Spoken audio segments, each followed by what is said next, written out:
नमस्कार मंडळी. अभ्यासाची टाळाटाळ. अरे बापरे, हा एक असा संघर्ष आहे ना, जो आपल्या सगळ्यांना कधी ना कधी छळतोच. तर आज आपण याच दिरंगाईवर म्हणजे प्रोक्रॅस्टिनेशनवर मात कशी करायची हेच बघणार आहोत. चला तर मग सुरुवात करूया. स्वप्न तर खूप मोठी आहेत, पण सुरुवातच करता येत नाहीये असं होतं का कधी? म्हणजे ध्येय एकदम डोळ्यासमोर स्पष्ट दिसतंय, पण तरीही आपण एकाच जागी अडकून पडल्यासारखं वाटतं. आणि हो, ही खूप म्हणजे खूपच सामान्य समस्या आहे. तर मग चला भेटूया सोनूला. आता सोनू म्हणजे कोण? सोनू म्हणजे तो प्रत्येक विद्यार्थी ज्याच्याकडे एक ध्येय तर आहे, पण तो बिचारा या टाळाटाळीच्या चक्रात पूर्णपणे अडकून गेलाय. आता या सगळ्या समस्येच्या मुळाशी काय आहे माहितीये? ते आहे द ग्रेट डिस्कनेक्ट. सोप्या भाषेत सांगायचं झालं ना, तर आपली मोठी मोठी स्वप्न आणि आपण रोज जे करतो म्हणजे आपली रोजची कृती, यात एक खूप मोठी दरी निर्माण झाली आहे. आणि सोनूसारख्या विद्यार्थ्यांसाठी खरा संघर्ष हाच आहे. अच्छा, मग ही दरी नेमकी दिसते कशी? बघा, एका बाजूला आहेत आपली मोठी ध्येय, परीक्षा पास करायची आहे, एक भारी करिअर घडवायचंय. पण दुसऱ्या बाजूला आपलं रोजचं वास्तव, ते मात्र अगदी वेगळं आहे. तिथे आपण अभ्यासाला टाळून सोशल लाईफला जास्त महत्त्व देतो, नाही का? आणि मग ह्याचा परिणाम काय होतो? बरोबर, स्वप्न दूरच राहतात आणि यश फक्त एक विचार बनून राहतं. मग यावर उपाय काय? तर सगळ्यात आधी आपल्याला मागे खेचणारे 3 छुपे शत्रू आहेत. हो, छुपे शत्रू. त्यांना ओळखून त्यांना सामोरं जावं लागेल. आपला पहिला शत्रू आहे भीती. कसली भीती? तर अपयशी होण्याची भीती. आणि ही भीती इतकी जबरदस्त असते की आपण अभ्यासाला सुरुवातच करू शकत नाही आणि मग अडकतो त्या टाळाटाळीच्या दुष्टचक्रात. दुसरा शत्रू आहे पश्चाताप. तो डोक्यात सतत घोळणारा विचार. अरे यार, मी आधीच सुरुवात करायला हवी होती. आणि जसजशी परीक्षा जवळ येते तसतसा हा दबाव इतका वाढतो की नवीन सुरुवात करण्याची हिंमतच होत नाही. आणि तिसरा, आणि कदाचित आजच्या काळातला सर्वात मोठा शत्रू, विचलित करणाऱ्या गोष्टी. म्हणजे काय? आपला mobile phone, gaming, social media, हे सगळं म्हणजे सोप्या डोपामाईनचं व्यसनच आहे. खरं तर हे अभ्यासाच्या त्रासातून पळून जाण्याचे सोपे मार्ग बनले आहेत. बरं, आता या शत्रूंवर मात कशी करायची ते बघूया.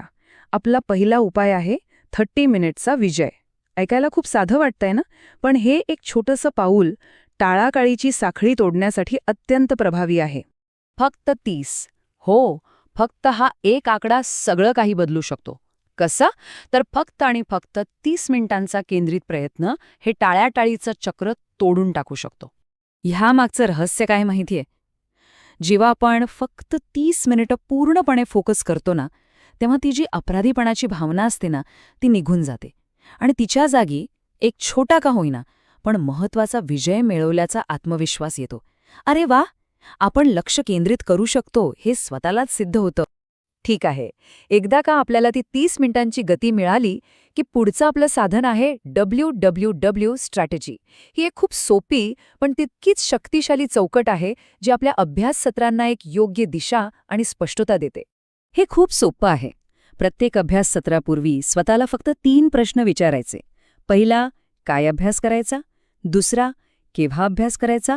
आणि तिसरा, कसा अभ्यास करायचा? बस, हे 3 प्रश्न एक स्पष्ट योजना देतात आणि टाळाटाळ आपोआप टाळली जाते. पहिला प्रश्न, काय अभ्यास करायचा? जेव्हा हे नक्की ठरलेलं असतं ना, तेव्हा तो अरे कुठून सुरुवात करू हा गोंधळ आणि ताण पूर्णपणे नाहीसा होतो. आपलं लक्ष मग नियोजनावर नाही तर थेट अभ्यासावर केंद्रित होतं. आता दुसरा प्रश्न, केव्हा अभ्यास करायचा? हे ठरवणं म्हणजे आपल्या वेळेचा योग्य वापर करणं. बघा, प्रत्येकाची मानसिक ऊर्जा दिवसाच्या वेगवेगळ्या वेळी पीकवर असते. ती योग्य वेळ ओळखून अभ्यास केला की कमी वेळेत जास्त परिणाम मिळतो. सिंपल. आणि सर्वात महत्त्वाचं, कसा अभ्यास करायचा? याचा एकच सरळ अर्थ आहे, आजूबाजूच्या सर्व विचलित करणाऱ्या गोष्टी पूर्णपणे 100% दूर करणे.